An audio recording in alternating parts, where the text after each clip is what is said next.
అందరికీ హేవలంబి నామ సంవత్సరం ఉగాది శుభాకాంక్షలు. ఉగాది అంటే మన హ్యాపీ న్యూ ఇయర్, మన తెలుగు వాళ్ళ హిందువుల హ్యాపీ న్యూ ఇయర్.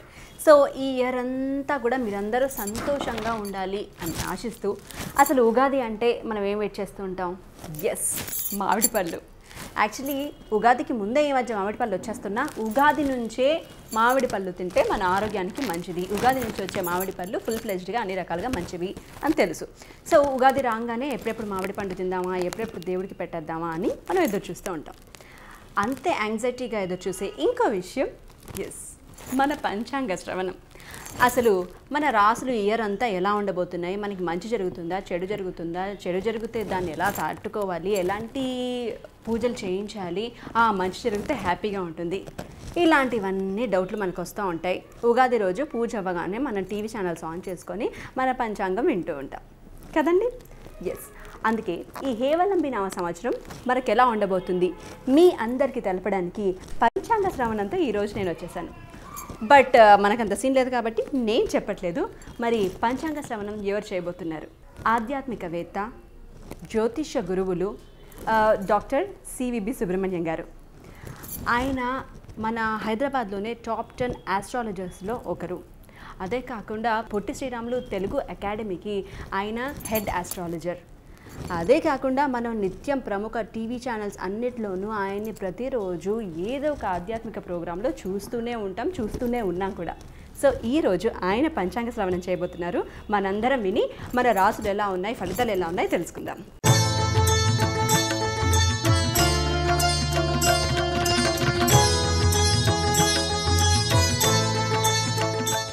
గురుగారు నమస్కారం. నమస్కారం. ముందుగా మీకు హేవలంబి నామ సంవత్సరం ఉగాది శుభాకాంక్షలు. గురుగారు, అసలు ఉగాది అంటే ఏంటి, ఎలా వచ్చింది, ఉగాది రోజు ఏం చేయాలి, ఏ దేవుణ్ణి పూజించాలి, విశేషాలన్నీ ముందుగా. యుగాది అనేది తెలుగులో ఉగాది, సంస్కృతంలో కూడా ఉగా అంటే నక్షత్రం అనే భావన ఉంది. నక్షత్రం యొక్క ఆది ఉగాది పారాలి. అయితే యుగాది అనడంలో తాత్పర్యం ఏంటంటే సృష్టి ఆరంభము అని అర్థం. సృష్టి ఆరంభం ఊరికే అంటే సరిపోదు, మనం చూడాలి, ప్రకృతిలో దర్శించాలి. మనం గమనిస్తే జనవరి 1 ప్రపంచం మొత్తం సంవత్సర ప్రారంభం చేసుకుంటారు. మనం మాత్రమే తెలుగు ఉగాది చేసుకుంటున్నాం అని మన పిల్లలు అడుగుతుంటారు. కానీ వాస్తవానికి గమనించినట్లయితే వాళ్ళు కూడా ఇదివరకు ఏప్రిల్ 1 చేసుకునేవారు. అయితే 1534 ప్రాంతంలో ఆ ప్రభు ఏం చేశాడు, జనవరి 1కి మార్చాడు. అందరూ అంగీకరించాల, అమలు చేయకపోతే ఏం చేశాడంటే బలవంతంగా తన వర్గ వాళ్ళ చేత ఏప్రిల్ 1న ఎవరైతే చేసుకుంటారో వాళ్ళు ఏప్రిల్ ఫూల్స్ అని ఆక్షేపణ ప్రారంభించాడు. అది ప్రారంభిస్తే దాన్ని మనం తెలియక నేటికి ఏప్రిల్ ఫూల్ అనే దాన్ని ఒక వాడకంగా చేసుకుంటున్నాం. కానీ ఇది ఇలా మార్పులు రావడం దాంట్లో చాలా జరిగాయి. ఉదాహరణకి జూలియస్ సీజర్ టైంలో అతను మరణించాక అనుయాయులు జూలై నెలకి అతని పేరు పెట్టారు. తర్వాత అగస్టస్ వచ్చాడు, ఆగస్టుకి అతని పేరు పెట్టారు. పెట్టిన దాకా ఆగస్టుకి 30 రోజులే ఉన్నాయి, 31 లేవు. జూలియస్ సీజర్కి ఏమో 31 తేదీలు ఉండి ఆగస్టస్కి ఒక తేదీ తక్కువైతే అవమానం. అందుకని ఫిబ్రవరి నుంచి ఒక తేదీని తీసుకొచ్చి దీనికి కలిపారు. అప్పుడు ఆగస్టు కూడా 31 అయ్యాయి. ఇలాగా దాంట్లో అవకతవకలు, రాజకీయ కారణాలతో ఎన్నో మార్పులు జరిగాయి. అందుకని ఆ జనవరి 1కి ఆధ్యాత్మికమైన విలువ కానీ ఖగోళీయమైన విలువ కానీ ఏమీ లేదు. ఉగాదికి మాత్రం ఖగోళీయమైన విలువ ఉంది. ఏమిటవుతోంది అంటే మనం గమనించినట్లయితే ఆకురాలు కాలంతో పూర్తవుతోంది, చివుళ్లతో ఆరంభమవుతోంది, వసంతకాలంతో ఆరంభమవుతుంది. దీన్నే వాళ్ళు పాటించేవారు ఇదివరకు. ఎందుకనంటే మనం గమనిస్తే ఒక 100 సంవత్సరాల పూర్వము ఏ భావనలు వ్యాప్తి చెంది ఉన్నాయి ప్రపంచమంతా అంటే భారతీయమైన భావనలే వ్యాప్తి చెంది ఉన్నాయి. అందుకనే మయుడు అక్కడికి వెళ్ళి మయా కల్చర్ని డెవలప్ చేశాడు. ఇక్కడ మయసభ నిర్మించిన సమయము అక్కడ మయా కల్చర్ ఆరంభమైన సమయము ఒకటే, 5000 సంవత్సరాలు. అతను చేసిన మయా క్యాలెండర్ కూడా మన ప్రాచీనమైన భారతీయ విధానానికి తగినదే, ఆ 5112. దీంట్లో ఎంత రహస్యం ఉందంటే అతి జాగ్రత్తగా గమనించండి. 1940 ప్రాంతంలో 36 సంవత్సరాల ఒక బిట్టు ప్రారంభమైంది. ప్రారంభంలోనే అణుయుద్ధంతో ప్రారంభమైంది. ఆ సమయం అంతా కూడా మీకు 36 సంవత్సరాలు అణ్వాయుధముల యొక్క పోటీ అభివృద్ధి అనేదే ప్రపంచవ్యాప్తంగా కనిపిస్తుంది. మళ్ళీ అది ఆ బిట్ ఎక్కడితో పూర్తయింది? 1976తో పూర్తయింది. 1976 నుంచి మరో 36 సంవత్సరాలు అంటే 2012. అప్పటిదాకా ఉన్న కాలంలో ఆహారోత్పత్తులు, కృత్రిమత్వాలు, కల్తీలు, పురుగుల మందులు, వీటి ప్రభావాలు చాలా ఎక్కువ. ఎంతగా అవి డెవలప్ అయిపోయాయంటే 1976 సంవత్సరంలో స్పెరమ్ కౌంటు 95% అయితే 96వ సంవత్సరానికి 75%కి పడిపోయింది. 2016వ సంవత్సరానికి 15 నుంచి 20కి పడిపోయింది. అంటే భవిష్యత్ జాతిని, తరాలంతని కూడా మనం ఎంతగా వైజ్ఞానికంగా నాశనం చేస్తున్నామో. పాపం ఆ స్టీఫెన్ హాకింగ్స్ అతను చాలా బాధపడ్డాడు. అది మన వైజ్ఞానికత ఎంత పెరిగిపోయిందంటే మొత్తం ప్రపంచాన్నంతనే సమూలంగా నాశనం చేసేసంత పెరిగిపోయింది. కానీ ఈ లోపల మనం ఇంకో చోట స్థావరం కల్పించుకోలేకపోయాం. అందుకని ఉన్న భూమిని ఒకదానైనా కాపాడుకోవడానికి గట్టి ప్రయత్నం చేయండి. అయితే ఇక్కడ 2012తో ఆ మాయా కల్చర్ పూర్తవుతోంది. నేను చెప్పిన 36 సంవత్సరాల బిట్టు కంప్లీట్ అవుతుంది. అక్కడి నుంచి ఆర్గానిక్ పదార్థాలు, ప్రశాంతి, ఆయుధాలను తగ్గించుకోవడం అనేటువంటి స్పృహ సామాజికంగా పెరిగింది.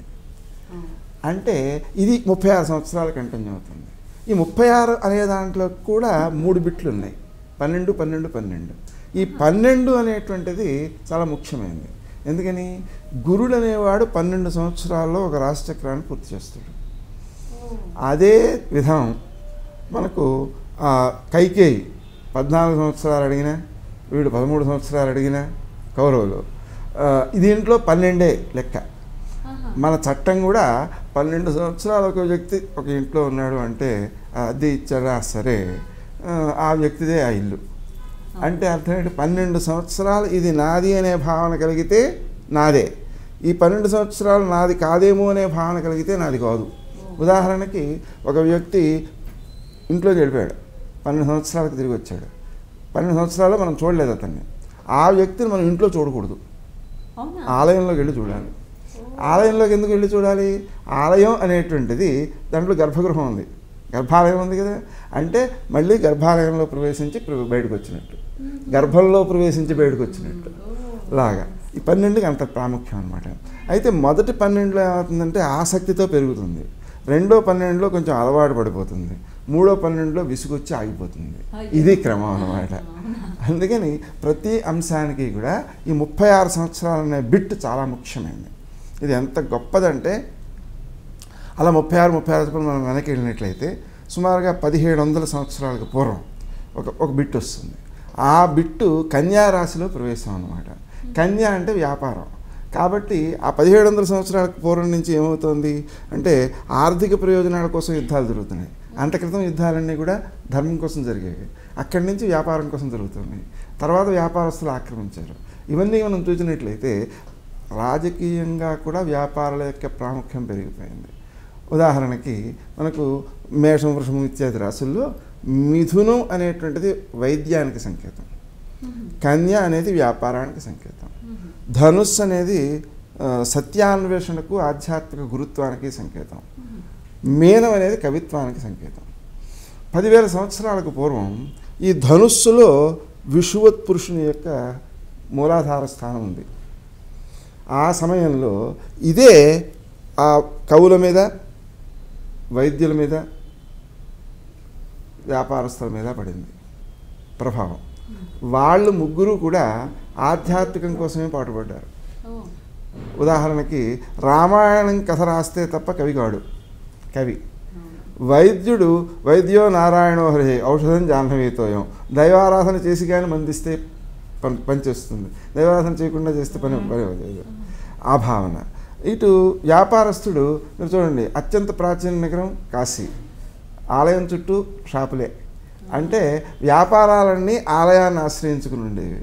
ఆలయ దర్శనం కోసం వస్తారు, నది స్నానం చేసుకుంటారు, దర్శనం చేసుకుంటారు, ఇంటికి వెళ్ళేప్పుడు వస్తువులు కొనుక్కుని పెడతారు. అలాగా అంటే ఈ 3 రంగాలు ఆధ్యాత్మికంపై ఆధారపడేవి. క్రమంగా అది జరిగి జరిగి జరిగి కన్యలోకి వచ్చింది. కన్య అంటే వ్యాపారస్తులోకి వచ్చింది.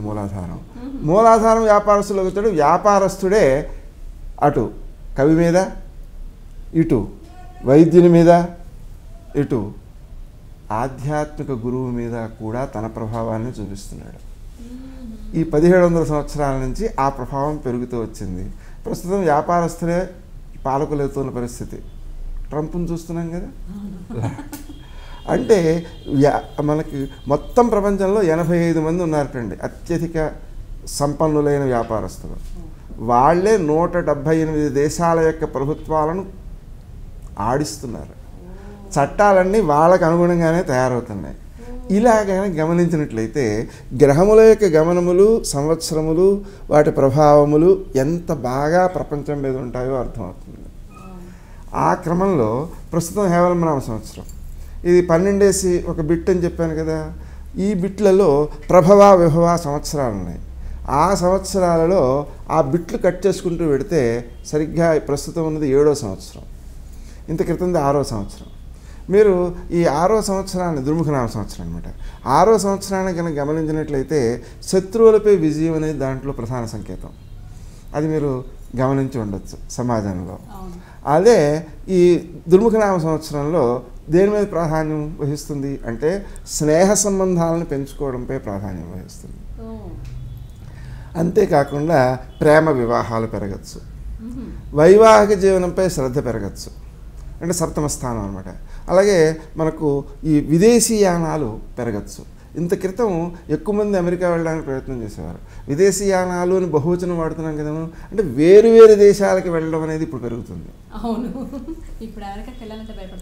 అందుకని అంటే ఇక్కడ ఎక్కువ దేశాలకు వెళ్ళేటువంటి పరిస్థితి ఈ సంవత్సరం బాగుంటుంది అన్నమాట. ఇలా మనకు ప్రతి కదలికలోనూ మనకు ఆ గ్రహముల యొక్క ప్రభావాలు కనిపిస్తుంటాయి. ఈ ఉగాది అనేటువంటిది సంవత్సర ప్రారంభం కాబట్టి, అంటే సృష్టి ప్రారంభం నుంచి ఏదైతే రోజు ఉందో అదే రోజును మళ్ళీ మళ్ళీ మళ్ళీ చూస్తే ఉగాది అవుతుందన్నమాట. కాబట్టి ఈ ఉగాది అనేటువంటి సంవత్సర ప్రారంభం కాబట్టి ప్రారంభ సమయం ఎలా ఉంటుందో ఆ చివరిదాకా అలాగే ఉంటుంది అనేది కూడా శాస్త్రీయమే. జాగ్రత్తగా ఆలోచిస్తే ఏడుస్తూ లేచే పిల్లవాడు రోజంతా ఏడుస్తూ ఉంటాడు. ఆనందంతో ఉత్సాహంగా మనం లేచామంటే ఆనందంగా నడుస్తుంటుంది. ఏదో చికాకుతోనో భయంతోటో లేస్తే ఆ రోజంతా డల్గా ఉంటుంది. అంటే ఇదంతా కూడా ప్రారంభం ఎలా ఉంటే అంతా అలా ఉంటుంది అనేదానికి సంకేతం. కాబట్టి ఉగాది నాడు మనం ఎంత ఆనందంగా గడపగలిగితే అంత శాతం ఆనందంగా గడపగలుగుతాం సంవత్సరం అంతా. అందుకని ఉగాది ప్రధానమైనది. మామూలుగా దీపావళి అంటే లక్ష్మీదేవిని, దసరా అంటే దుర్గామాతని, వినాయక చవితి అంటే వినాయకుడిని ఇలా పూజించుకుంటూ ఉంటాం. కానీ ఉగాది విషయానికి వస్తే ముఖ్యంగా ఏ దేవుడిని పూజ చేయాలి, ఎలా పూజించాలి? అతి సామాన్యంగా అన్ని కార్యక్రమాలకి ఆరంభంలో గణపతి పూజ తప్పదు. కాబట్టి గణపతిని పూజ చేసుకోవాలి. అయితే ఈ పంచాంగం తయారీ ఎవరు చేస్తారు అంటే దైవజ్ఞుడు చేస్తాడు. అందుకని దైవజ్ఞుడిని పూజించాలి. అలాగే మనకు ఈ పంచాంగంలో ఉండేవి ఏమిటి నవగ్రహాలు, కాబట్టి నవగ్రహాలని పూజించాలి. అలాగే మనకు కులదేవత అనేది ఉంటుంది. కులదేవత చాలా ప్రధానమైనది. కులదేవతను మనం పూజించుకుంటేనే మనకి ఏ పనైనా ముందుకు నడుస్తుంటుంది. కాబట్టి కులదేవతను పూజ చేసుకోవాలి. వీళ్ళను పూజించుకొని పంచాంగ శ్రవణం చేసి ఆ తర్వాత ఆ పచ్చడి తినాలి. అంటే మొట్టమొదటి చేయాల్సిన కార్యక్రమాల్లో ఈ ఉగాది నాడు సూర్యోదయానికి ముందే సామాన్య స్నానం చేయాలి. స్నానం చేశాక బంధుమిత్రులతో కలిసి తలంటు పోసుకోవాలి. తలంటు పోసుకుంటాం కదా అని స్నానం మానేయకూడదు. స్నానం స్నానమే, తలంటు తలంటే. ఈ తలంటు బంధుమిత్రులతో కలిసి చేసుకునే క్రియ అన్నమాట. అదైన తర్వాత మనం చేసేటువంటి కార్యక్రమాల్లో ఈ పంచాంగంని పూజించడం, ఆ పచ్చడి తయారు చేయడం, దాన్ని నివేదన చేయడం, దాన్ని ప్రసాదంగా పంచుకోవడం. దీంట్లో వాడే పదార్థాలు ఏమిటి అని మాట్లాడితే చింతపండు వాడతాం, మామిడికాయ ముక్కలు వాడతాం, ఇవి రెండు కూడా పులుపుకు సంబంధించినవి. ఇవి శుక్రుడికి సంబంధించిన పదార్థాలు. శుక్రుడు ఆనందానికి కారకుడు కాబట్టి ఈ పదార్థాలు తీసుకోవడం ద్వారా మనం ఆనందాన్ని పొందుతాం. మనం జాగ్రత్తగా గమనిస్తే షుగర్ వ్యాధి ఉందనుకోండి, షుగర్ వ్యాధి గురుడు వల్ల రావచ్చు, శుక్రుడి వల్ల రావచ్చు. శుక్రుడి వల్ల వచ్చేది ఎక్కువగా తింటే వస్తుంది, గురుడు వల్ల వచ్చేది ఎక్కువగా ఆలోచిస్తే వస్తుంది. బృహస్పతి కదా మేధావి, ఆలోచన ఎక్కువ చేస్తే వస్తుంది. చిత్రం ఏమంటే మనం ఆ రెండిటి వల్ల వచ్చిన సందర్భాలలో ఏ పదార్థాలు తింటే తగ్గుతాయి అంటే ఈ మధ్య పరిశోధనల్లో ఏం చేశారంటే మామిడి తాండ్ర 10 గ్రాములు, ఎక్కువ కాదు 10 గ్రాములు రోజు పొద్దున్నే తింటే షుగర్ తగ్గుతుందని గుర్తించారు. మామూలుగా అయితే తీపి తినకూడదు అంటారు కదా, కానీ మామిడి తాండ్ర తింటే తగ్గుతుందట. కారణం ఏంటి అంటే ఈ మామిడి పండు అనేటువంటిది ఏదైతే ఉందో అది ప్రారంభంలో శుక్రుడికి సంబంధించింది పులుపు, తర్వాత పరిణామం పొందినప్పుడు తీపి గురుడు, అంటే ఈ 2 గ్రహాలకు సంబంధించిన తత్వం దాంట్లో ఉంది కాబట్టి తగ్గుతుంది. అలాగే పసుపు తింటే తగ్గుతుంది గురుడు, మెంతులు తింటే తగ్గుతుంది గురుడు. ఇలా మనకు ఏ గ్రహము మనకు దోషాలను చేస్తుందో ఆ గ్రహానికి సంబంధించిన పదార్థాలను తీసుకోవడం ద్వారా ఆ దోషం తొలగి ఆరోగ్యం కలుగుతుంది. ఇదనమాట. అంటే మనం తినే ప్రతి పదార్థంలోనూ ఆ ప్రత్యేకతలు ఉన్నాయి. ఈ మధ్య కాలంలోనే ఒక 2-3 నెలల క్రితం పేపర్లో పడింది. మొత్తం ప్రపంచంలో అన్ని దేశాల్లో అన్ని రాష్ట్రాల్లో ఉండే ఆహార పదార్థాల కంటే మన తెలుగువారి ఆహార పదార్థాలే ఆరోగ్యవంతమైనవి, నెంబర్ 1 స్థానంలో ఉన్నాయి. ఎందుకని అంటే దీంట్లో వైవిధ్యం చాలా ఉంది. ఆ వైవిధ్యంలో ప్రతిరోజు మనం మెంతులు వాడతాం, ప్రతిరోజు పసుపు వాడతాం, ఇవన్నీ అంటే కావలసిన జీలకర్ర వాడతాం, ఇలాగా ఇవన్నీ కలిసి ఉండడం వలన ఆరోగ్యవంతమైన చర్యగా దాన్ని గుర్తించారనమాట. సరే, ప్రస్తుతం ఈ పండుగల్లో కూడా మనం ఏ పండుగలో ఏ పదార్థాలను నివేదన చేయాలి, ఏ పదార్థాలను ప్రసాదంగా తీసుకోవాలి, అది ఆరోగ్యానికి సంకేతం. ఉదాహరణకి మన మకర సంక్రాంతి ఉంది, నువ్వులు వాడాలి అంటారు. 6 రకాలుగా నువ్వులు వాడాలి. అలా స్నానం చేసే నీళ్ళలో వేసుకోవాలి, ఒళ్ళంతా రాసుకునేందుకు నువ్వులు వాడాలి, దానం చేయడానికి వాడాలి, హోమం చేయడానికి వాడాలి, తినే పదార్థాల్లో నివేదన చేయడానికి వాడాలి, లోపలికి తీసుకోవాలి. ఇన్ని రకాలుగా. అంటే ఇక్కడ మనం గమనించాల్సింది ఏంటంటే ఆ నువ్వులు అనేటువంటి వేడి చేస్తాయి, శరీరంలోని మాలిన్యాలను బయటకు గెంటేస్తాయి. అక్కడ చలి ఉంది, చలి వల్ల మాలిన్యాలు బయటకు పోవు. ఇది తీసుకుంటే వేడి చేస్తుంది, మాలిన్యాలు పోతాయి, ఫ్రెష్గా తయారవుతాడు మనిషి. లాగా ప్రతి పండుగలోనూ మనం వాడే ప్రతి పదార్థం వెనుక ఒక రహస్యం దాగి ఉంది. ఈ దృష్ట్యా మనం ఉగాది నాడు వాడేటువంటి వాటిలో 9 గ్రహాలకు సంబంధించినటువంటి పదార్థాలు కనిపిస్తాయి. ఉదాహరణకి బెల్లం వాడతాం, కుజుడు. నెయ్యి వాడతాం, చంద్రుడు. చంద్రుడు ఎంత గొప్పదంటే మనకు క్యాన్సర్ వ్యాధి ఉంది, క్యాన్సర్ వ్యాధికి కారకుడు కుజుడు, అంటే సేనానాయకుడు. సేనానాయకుడిని ఎవరు కంట్రోల్ చేయగలరు అంటే ప్రభు కంట్రోల్ చేయగలరు కదా. కాబట్టి సూర్యుడికి సంబంధించినటువంటి గోధుమ నారు తగ్గిస్తుంది. అలాగే మరి రాణి చంద్రుడు కంట్రోల్ చేయగలడు కదా. చంద్రుడికి సంబంధించింది ఆవు నెయ్యి. మీరు గమనిస్తే మామూలుగా నెయ్యి తినకూడదు అని డాక్టర్లు చెప్తున్నారు, కానీ ఆ నెయ్యి ఆవు నెయ్యి, దేశవాళీ ఆవు నెయ్యి అయితే క్యాన్సర్ని నివారిస్తోంది అని పరిశోధకులు ఈ మధ్య కాలంలోనే తేల్చారు. ఒక 100 ఎలకలకి క్యాన్సర్ కణాలు ప్రవేశపెట్టేసి ఒక 50 ఎలకలకి మాత్రం క్యాన్సర్ కోసం నివారకంగా ఆవు నెయ్యి పెట్టారు. వాటికి తగ్గిపోయింది. మిగిలిన వాటికి మామూలు పదార్థాలు పెడితే చచ్చిపోయాయి. క్యాన్సర్ తగ్గిపోయింది. అంటే అంత గొప్పదనమాట. దీన్నే మనకు వేదం ఏం చెబుతుంది, ఘృతం అమృతం అని చెబుతుంది. అంటే అమృతం అంటే అర్థం ఏంటి, తగ్గించేది కదా. మనకి పంచామృతాలు ఉన్నాయి. పంచామృతాలు ఆవు నెయ్యి, ఆవు పెరుగు, ఆవు పాలు, తేనె, పంచదార. అంటే ఇవి అమృతాలుగా శరీరంలో పనిచేస్తాయి అన్నమాట, ఆ లిమిటెడ్గా మనం వాడినట్లయితే. సరే, మొత్తం మీద ఈ గుజుడికి సంబంధించిన పదార్థంగా చెరుకు ముక్కలు వాడతాం. చెరుకు ముక్కలకి చంద్రుడికి కూడా ఆధిపత్యం ఉంది. నెయ్యి వాడతాం. అలాగే ఉప్పు వేస్తారని కొందరు అనుకుంటూ ఉంటారు. ఉప్పు ఒకటి, మిరపకాయ ఒకటి వేయకూడదు. అవి 6 రుచులు కావాలనే భావంతో అవి 2 కలపడం అనేది కొంతమంది అనుకుంటున్నారు, కానీ చేయకూడదు. అవి 2 లేవు. అసలు ఉప్పు అనేటువంటిది మన శరీరానికి పనికిరాదండి. ఎందుకంటే ఉప్పు అనేది ఎప్పుడు కలుపుతామండి, నిలవ ఉండడానికి కలుపుతాం. ఊరగాయలో ఉప్పు తక్కువైతే పాడైపోతుంది, అంటే మార్పు చెందుతుంది.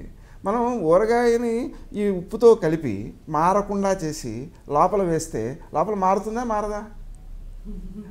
రెండోది ఈ ఉప్పు అనేటువంటిది శరీరంలో ఎక్కువ తిన్నందువల్ల సుమారుగా 10 లక్షల మంది మరణించారట. ఇప్పుడు 2006 నుంచి 2013 వరకు 178 దేశాల్లో 650 మంది పరిశోధకులు వేరువేరు స్థానాల్లో పరిశోధనలు చేసి తేల్చిన సారాంశం ఏంటంటే ఇంతమంది చనిపోయారు ఉప్పు తిన్నందువల్ల. అందుకని మనం ఉప్పు అనేటువంటి దాన్ని ప్రత్యక్ష లవణం గోమాంస భక్షణం ఉంటుంది శాస్త్రం. అంటే ప్రత్యక్ష లవణం తీసుకున్నట్లయితే గోమాంసం తిన్నంత పాపం అని. తాత్పర్యం ఏంటి? అనారోగ్యం చేస్తుంది. మనం ఉప్పు తిన్నట్లయితే మన శరీరంలో రక్త కణాలన్నీ కూడా కణాలు ఉంటాయి కదా, కణాలంత క్రితం స్పాంజిలాగా ఎనర్జీని లాక్కుని పీల్చుకునే శక్తి కలిగినవి అవుతాయి. ఉప్పు తినేటప్పటికి పైన పెచ్చు కొడుతుంది. పెచ్చు కట్టినందువల్ల పీల్చుకోవడం మానేస్తాయి. అందుకే షుగర్ వస్తుంది. అంటే షుగర్ రావడానికి ఉప్పు కారణం తప్పితే పంచదార కారణం కాదు. అయితే పంచదార కూడా శరీరానికి అవసరం లేదు. ఎందుకోసం అంటే మనకు పంచదార పదార్థం నిల్వ ఉండడానికి వాడే పదార్థం కాబట్టి అది అవసరం లేదు. నిల్వ ఉండడం కోసం కాదుగా తింటున్నది, అరగడం కోసం. కాబట్టి ఉప్పు పంచదార అనేటువంటి పూర్తిగా నిషిద్ధాలు. 1912 ప్రాంతంలో అనుకుంటా ఒక పుస్తకం వచ్చింది, పంచదార విషం అని, మన దేశంలోనే. అంటే అక్కడి నుంచి ఈ పరిశోధనలు జరుగుతూనే ఉన్నాయి. సరే, ఇప్పుడు ప్రస్తుతం ఈ ఉగాది పచ్చట్లో వాడేటువంటి మామిడి ముక్కలు, శుక్రుడు, చింతపండు, శుక్రుడు, బెల్లం, కుజుడు, అదేవిధంగా అరటిపండు, చంద్రుడు, ఆవు నెయ్యి, చంద్రుడు, ఇలా వేప పువ్వు, బుధుడు, మనకు ఆ గ్రహాల యొక్క క్రమం అంతా కూడా దాంట్లో వస్తుందన్నమాట. అందుకని ఆ పదార్థాలను మనం తీసుకోవడం ద్వారా పటిక బెల్లం, గురుడు, అంటే పంచదార వేయకూడదు, పటిక బెల్లం వేయచ్చు, మామూలుగా బెల్లం వేయచ్చు. ఆ పదార్థాన్ని మనం ఆరంభంలో తీసుకోవడం ద్వారా మనం ఏం చేస్తామంటే పూర్తి స్వచ్ఛతను కలిగి ఉంటాం. శరీరంలో కూడా ఆ గ్రహాల యొక్క ప్రభావం అనుకూలంగా తయారవుతుంది. అందుకని ఆ ప్రసాదం తీసుకోవడం. ఇలా ఆ రోజు మొత్తంలో ఎక్కువ సమయం ఆధ్యాత్మికంగా జపాధికంతో ఆనందంగా గడపాలి. జపాలు ఎందుకు చేయాలి అంటే ఏ వ్యక్తి అయినా సంపన్నత, అనుభూతి పొందాలంటే ఆరోగ్యం ఉండాలి, అలాగే పుణ్యం ఉండాలి. ఒక వ్యక్తికి మిఠాయి అంటే ఇష్టం, 10 మందికి ఇష్టం, 10 మందికి మనం మిఠాయి పెట్టాం, 10 మంది సమానంగా అనుభూతిని చెందుతున్నారా? లేదు. వ్యక్తికి భిన్నంగా ఉంది. కారణాలు ఏమిటి అంటే వాళ్ళ మనసు బాగుండకపోవచ్చు, దృష్టి ఎక్కడో ఉండొచ్చు, ఆరోగ్యం బాగుండకపోవచ్చు, నోరు బాగుండకపోవచ్చు, ఇది తింటే ఏదో ప్రమాదం అని విని ఉండొచ్చు, ఏదో కావచ్చు, కానీ అనుభూతి మాత్రం లోపిస్తాను. అంటే ఈ లోపించడం అనేటువంటిది పుణ్యం లోపం వల్ల జరుగుతుంది. ఉదాహరణకి ఒక వ్యక్తి గంట శ్రమపడ్డాడు, 10,000 సంపాదించాడు, ఇంకో గంట శ్రమపడ్డాడు, 100 సంపాదించాడు, ఇంకో గంట శ్రమపడ్డాడు, 1000 సంపాదించాడు. ముగ్గురిని అడిగితే కష్టపడి సంపాదించాడు అంటారు. నీకంటే ఎక్కువ కష్టపడ్డాడు తక్కువ పొందుతున్నావు, నువ్వేలా ఎక్కువ పొందుతున్నావు అని అడిగితే అప్పుడు నా తెలివితేటలేండి అంటాడు. నీకంటే తెలివైన వాడు కూడా నీకంటే తక్కువ పొందుతున్నావు, నువ్వేలా ఎక్కువ పొందుతున్నావు అని అడిగితే అప్పుడు నా యొక్క లక్, లేకపోతే నాకు వచ్చిన అవకాశం అంటాడు. ఈ లక్ అన్నా అవకాశం అన్నా పూర్వపుణ్యం అని అర్థం. పూర్వపు పుణ్యం ఉంటే ఇప్పుడు బాగుంటుంది, అప్పుడు పుణ్యం లేకపోతే ఇప్పుడు పుణ్యం చేసుకోవాలి, ఇప్పుడు పుణ్యం చేసుకుంటే ఇప్పుడు బాగుంటుంది. అందుకని మనం పుణ్యానికి ఎక్కువ ప్రాధాన్యం ఇవ్వాలి. ఉగాది నాడు ఎంత ఎక్కువ మంది ఎక్కువ సమయం శ్రీరామ జయ రామ జయ జయ రామ లాంటి భగవన్నామాలు జపిస్తారో వారికి బాగుంటుంది, వారి చుట్టూ వారికి బాగుంటుంది. అంతేకాదు శ్రీరామనవమి వస్తుంది కదా, తర్వాత దశమి వస్తుంది. దశమి నాడు కనుక పట్టాభిషేకం చేయాలి ఆయనకి, రామచంద్రుడికి. అలా పట్టాభిషేకం కనుక చేసినట్లయితే రామరాజ్యం విస్తరిస్తుంది. అంటే మంచి పాలకులు వస్తారు, మంచి పాలకులు పరిపాలిస్తే అందరికీ శుభమే కదా. అలా మనం ఎంత ఎక్కువగా ఆ పుణ్యాన్ని సంపాదించినట్లయితే అంత ఎక్కువ ప్రయోజనాన్ని పొందవచ్చు. మనం ప్రపంచం మొత్తంలో 95% ప్రపంచంలో లేని ఘనత భారతదేశంలో ఉంది. ఏమిటది అంటే మీరు గమనించండి, ఒక 10,000 సంవత్సరాల క్రితం నుంచి చరిత్ర పరిశీలించండి, అన్ని దేశాలకు సంబంధించి. భారతదేశంలో మనకు తరతరానికి, వీధి వీధికి, ఊరికి మహాత్ములు దొరుకుతారు, కనిపిస్తారు. అదే ఇతర దేశాలలో మహాత్ములు ఎంతమంది ఉన్నారు? ఒకడు అంతే, కనిపించరు. ఎందుకని అంటే ఇక్కడ ఈ జ్యోతిషానికి సంబంధించినటువంటి కొన్ని ప్రక్రియలు ఉన్నాయి. వివాహాన్ని కుదుర్చుకునేటప్పుడు జాతకాలు కుదిరాయా లేదా చూడడం, మంచి ముహూర్తంలో పెళ్లి చేయడం, గర్భధారణకు మంచి ముహూర్తం చూడడం, గర్భవతిగా ఉన్న మంచి మాటలు చెప్పడం, సీమంత పుంసవన సంస్కారాలు చేయడం, పుట్టిన వెంటనే జాతకర్మ సంస్కారం చేయడం, పుట్టిన వెంటనే పిల్లవాళ్ళు దైవాన్ని దర్శించడం, వాడిని పెంచుతూ కూడా దైవాన్ని దర్శించడం. మదాలస అనేటువంటి ఆవిడ పాలు పట్టేటప్పుడు, ఉగ్గు పట్టేటప్పుడు, నిద్రపుచ్చేటప్పుడు వేదాంతపు పాటలు పాడుతుండేది పిల్లవాడికి. 6 పిల్లలు సన్యాసులు అయిపోయారు. 7వ పిల్లవాడికి కూడా అవే పాటలు పాడుతుంటే ఆ తండ్రి గారు వచ్చి, ఒక్కడినైనా నాకు రాజ్యాన్ని గట్టి పెట్టవా అని అడిగాడు. అడిగితే అప్పుడు ఆ రాజనీతి పాటలు పాడింది ఆవిడ. అప్పుడు ఈయన రాజు అయ్యాడు. రాజు అయ్యి తర్వాత తనకి పిల్లవాడు పుట్టి వాడికి రాజ్యాభిషేకం చేసేసి మళ్ళీ సన్యాసం పుచ్చుకున్నాడు. ఎందుకంటే మొదట్లో వేదాంతం పాటలు పాడిందిగా, అవి మిగిలిపోయాయి లోపల. కాబట్టి భారతదేశంలో ఇంతమంది మహాత్ములు జన్మించడానికి కారణం మాతృమూర్తుల శ్రద్ధ, దానం, మనం చేసేటువంటి వాయనాలు ఇవ్వడం, అవన్నీ చేస్తారు కదా, నోములు, వ్రతాలు, అవన్నీ మనం జాగ్రత్తగా గమనిస్తే పురుషుడు పూజలు చేస్తున్నాడు, హోమాలు చేస్తున్నాడు, అభిషేకాలు చేస్తున్నాడు. వాడు కోరుకునేవి ఏమిటి అంటే ఉద్యోగంలో అభివృద్ధి, డబ్బు అభివృద్ధి, అప్పులు తీరడం, ఆరోగ్యం. మరి స్త్రీమూర్తి కోరుకునేది ఏమిటి? చక్కని సంతానం, భర్త ఆయుర్దాయం. ఎంత రమ్యంగా ఉందండి. అంటే వీళ్ళు చేసే నోములన్నిటికీ ఫలితాలు ఏమిటి అంటే మంచి బిడ్డలు, ఉత్తమ పౌరులు. తండ్రి చేసే పుణ్యాలన్నిటికీ అర్థం ఏంటంటే తాను ఎదగడం కదా. అందుకని ఆ మాతృమూర్తులు చేసేటువంటి సంప్రదాయాలు, ఈ ఉగాది మొదలైనటువంటి పర్వదినాలు ఏవైతే ఉన్నాయో, పంచాంగ శ్రవణం అంటారు దీన్ని. ఆ పంచాంగ శ్రవణం రాముడు ప్రతిరోజు చేసేవాట. మన దేశంలో కూడా కొంతకాలానికి పూర్వం ఇంటింటికి బ్రాహ్మడు వచ్చేవాడు, వచ్చి పంచాంగం చెప్పేవాడు, లేకపోతే మనం బియ్యం కాసిన ఇచ్చేవాళ్ళం. అంటే ఏమైంది, ఆ రోజు ఏం జరుగుతుందో తెలుస్తోంది, దానం చేయడం కూడా జరుగుతుంది. బియ్యం దానం చేస్తే ఏమవుతుంది, చంద్రుడు అనుకూలంగా ఉంటాడు. చంద్రుడు అనుకూలంగా ఉంటే మనసు ప్రశాంతిగా ఉంటుంది, చక్కని నిర్ణయాలు తీసుకుంటారు, చక్కని ఆనందంగా జీవితం గడుస్తుంది. ప్రతిరోజు బియ్యం దానం చేయడం మంచిది. ప్రతిరోజు బియ్యం దానం చేస్తామంటే ఎవరు వస్తారు? రారు కదా. దానం చేద్దామన్నా ఏ కేజీయో ఇద్దామంటే కష్టం కావచ్చు కదా. అందుకని గుప్పెడు బియ్యం కోసం వచ్చేవాడు, పంచాంగం చెప్పేవాడు. అది చాలా ఘనంగా నడిచేది. కాబట్టి మనకు ఆ రకంగా పంచాంగ శ్రవణం అనేటువంటిది ప్రతిరోజు చేయడం ద్వారా ఏం జరుగుతుంది అంటే, ఈరోజు ఈ మంచి రోజు అని చెప్పడం ద్వారా వ్యక్తి పుణ్యాన్ని ఎక్కువగా సంపాదించుకోవచ్చు. ఎలా అంటే, మామూలుగా అయితే 24 గంటలు పాపం చేస్తే తప్ప బతుకులేదు. 24 గంటలు పుణ్యం చేయడం అనేది సాధ్యం కాదు. 24 గంటలు పుణ్యం పెట్టుకోక తప్పదు. అలాంటి పరిస్థితిలో మంచి మంచి పర్వదినాల్లో, మంచి మంచి రోజుల్లో మంచి పనులు కొద్దిగా చేసినా అవి ఎక్కువ ఫలితాన్ని ఇవ్వడం ద్వారా ఎక్కువ సత్ఫలితాన్ని పొందుతాడు. ఉదాహరణకి రేపు మార్చి 25వ తారీఖు ఉంది, ఉగాది 2 రోజుల ముందు. ఆ 25వ తారీఖున వారాహి మహావారుణి అనే యోగం ఉంది. అది ఒక 100 సూర్యగ్రహణాలతో సమానమైన పుణ్యకాలం. ఆ రోజున మనం ఏది దానం చేసినా ఒక అద్భుతమైన, ఉత్తమమైన, కొన్ని వేల రెట్లు ఫలితాన్ని ఇచ్చేదిగా ఉంటుంది. ఆ రోజు ఏ జపం చేసినా, ఏ నదీ స్నానం చేసినా అంత ఉత్తమ ఫలితాలు సిద్ధిస్తాయి. మామూలుగా సూర్యగ్రహణం వచ్చినప్పుడే చేయడానికి పెడతాం కదా, సూర్యగ్రహణం 1, కానీ ఇది 100 సూర్యగ్రహణాలతో సమానమైన విలువైన రోజు. అలాగే ఆ మరునాడు 26వ తారీఖు వారుణి యోగం ఉంది. అదేమిటి అంటే 1 సూర్యగ్రహణంతో సమానమైనది. ఆ రోజు చేసినా కూడా సూర్యగ్రహణంతో ఫలితం సమానంగా వస్తుంటుంది. అలాగా మన మామూలుగా పుష్కరాలు వస్తుంటాయి, అక్కడ స్నానాలు చేస్తుంటాం. ఎందుకు అంటే అన్ని నదుల్లోనూ కూడా స్నానం చేసిన ఫలితం ఒకసారి వచ్చేస్తుంది కదా అని. అలా మనం తక్కువ సమయంలో ఎక్కువ పుణ్యాన్ని సంపాదించడానికి గల ఉపాయాలన్నింటినీ కూడా పంచాంగం చెబుతుంది. కాబట్టి భారతదేశం ఇంత ఆధ్యాత్మికంగా ఔన్నత్యాన్ని సాధించింది ఆ పుణ్యాలు చేయడం ద్వారా. మనం అవన్నీ చేయడానికి సాధ్యపడుతుందా అండి అనుకుంటే కనీసం మానసికంగానైనా చేయవచ్చు. అంటే మనసుతో ఇప్పుడు ఏదో చెప్పాము, కనీసం చేయాలని అనిపిస్తుందిగా, ఆ చేయాలని అనిపించడమే ఆ పుణ్యాన్ని ఇచ్చేస్తుంది. కాబట్టి వినడం కూడా పుణ్యమే, పంచాంగాన్ని వినడం కూడా పుణ్యమే అని చెప్పారు. మరి ఈ సంవత్సరం 28వ తారీఖు ఉగాదని, 29వ తారీఖు ఉగాదని చాలా డిస్కషన్స్ అవుతుంది. అసలు 28 9 అనే దానికి ఇప్పుడు మీ క్లారిటీ.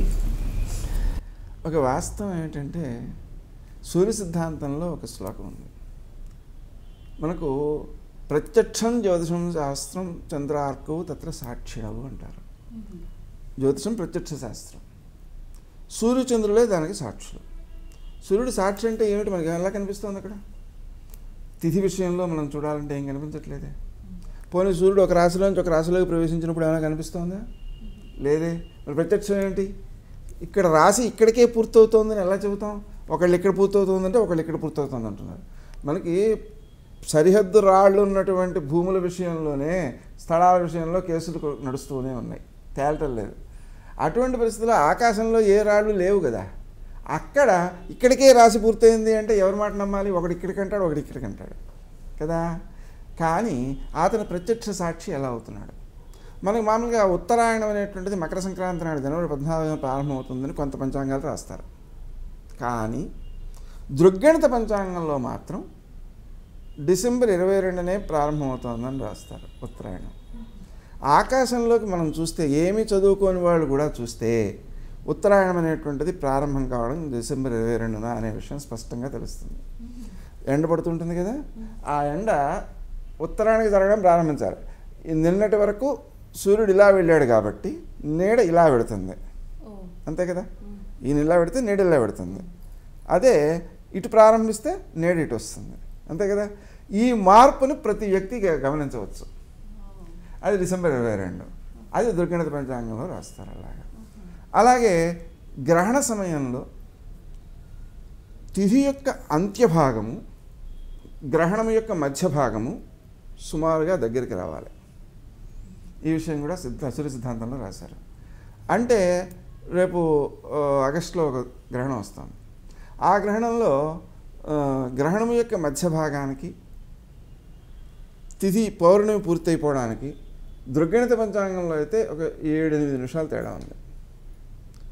అదే పూర్వతిథి పంచాంగంలో అయితే 1:03 నిమిషాలు తేడా ఉంది. అంటే మనకు అర్థమైపోతుందిగా ఏది దగ్గరగా ఉందో. అలాగే 2018లో 31 జనవరికి ఒక గ్రహణం ఉంది. ఆ గ్రహణం మధ్యకాలానికి తిథి యొక్క అంత్యభాగానికి 1 నిమిషం తేడా ఉంది. అదే పూర్వపద్ధతి పంచాంగంలో 53 నిమిషాలు 56 నిమిషాలు తేడా ఉంది. అంటే మనకు క్లియర్గా తెలుస్తుందిగా. అంటే ఏమీ చదువుకోని వాళ్ళు కూడా, అంటే ఈ విషయంలో ఏమీ చదువుకోని వాళ్ళు కూడా ఇటువంటి పరీక్షల ద్వారా ఆకాశంలో ప్రత్యక్షంగా సూర్యచంద్రుడిని చూడొచ్చు. చూస్తే ఏం తేలుతోంది మనకు? గ్రహణం మధ్య భాగం అంటే కరెక్ట్గా తెలిసిపోతుంది కదా, కనిపిస్తుంటుంది కదా. ఆ సమయానికి మనం తిథి పూర్తవుతుందా లేదా అని పంచాంగంలో కనిపిస్తుంది కదా. అప్పుడు దానికి తగినట్టుగా ఉన్న పంచాంగాన్ని మనం ప్రమాణంగా తీసుకోవాలి.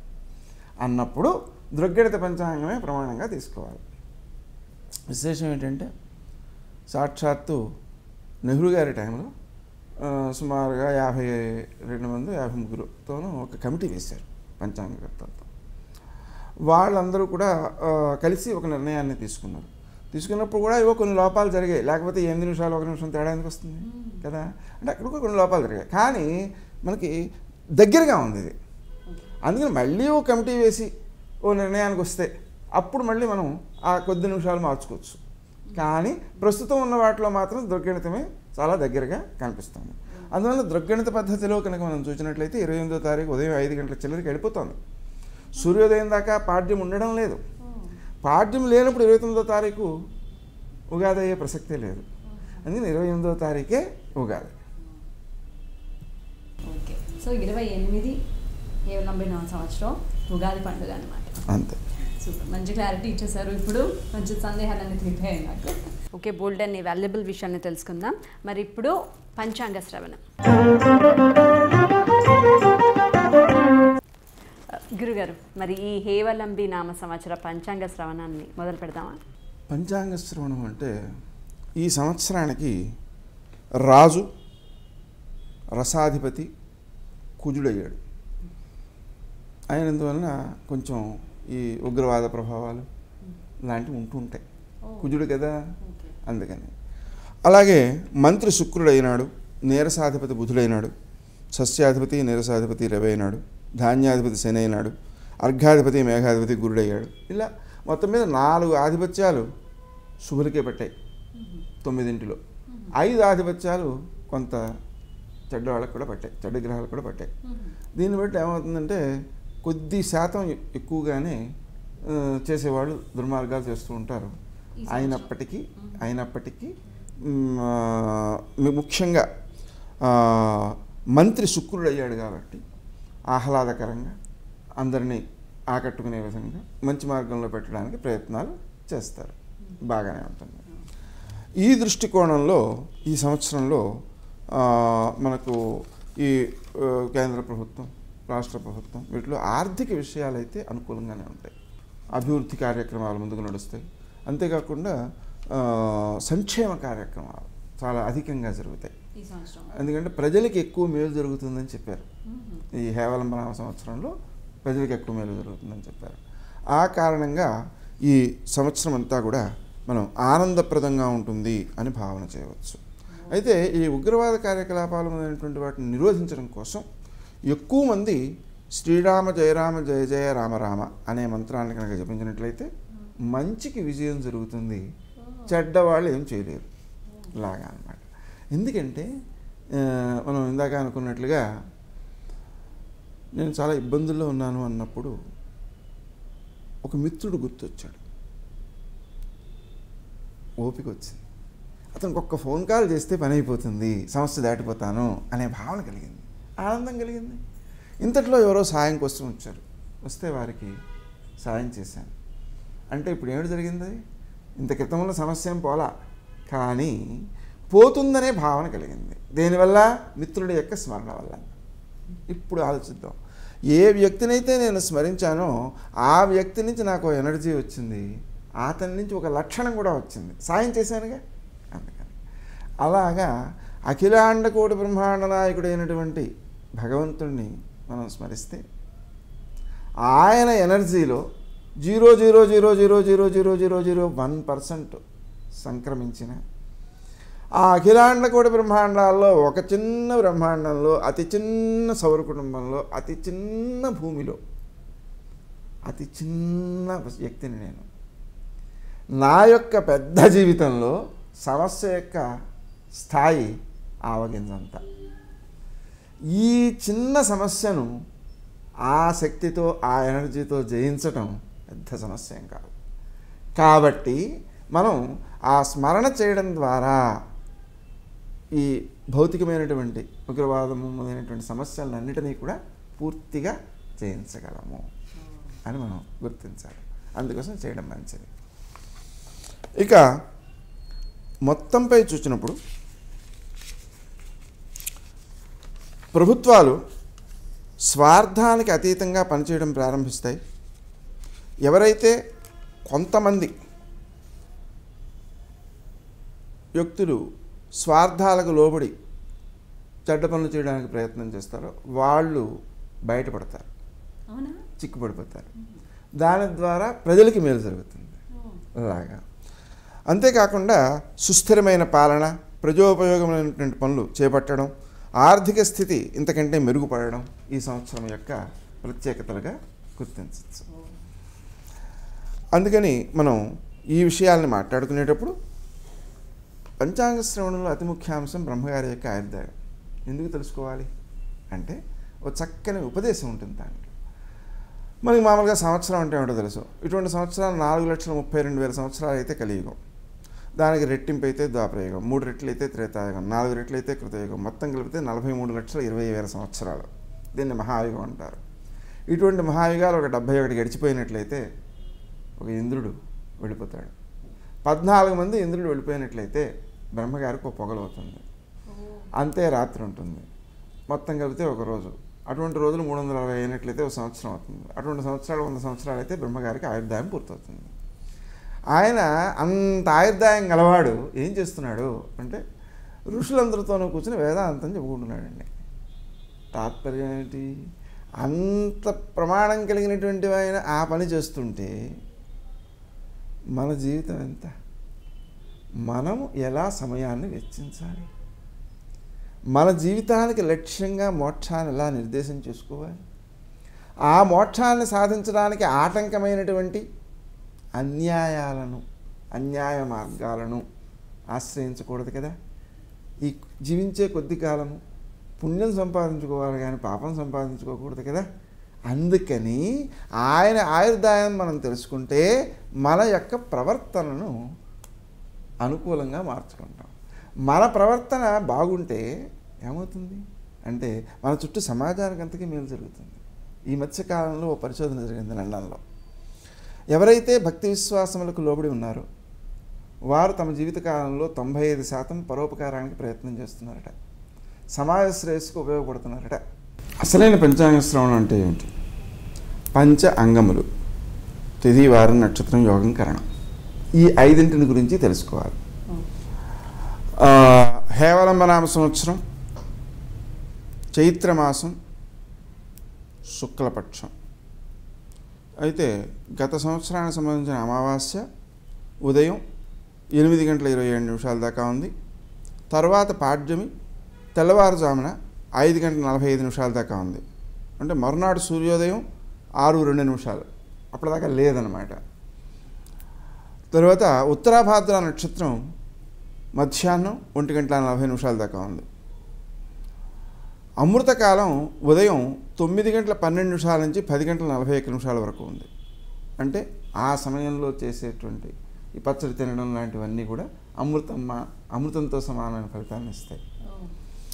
అలాగే రాత్రి వర్జం 12:39 నుంచి 2:07 వరకు ఉంది.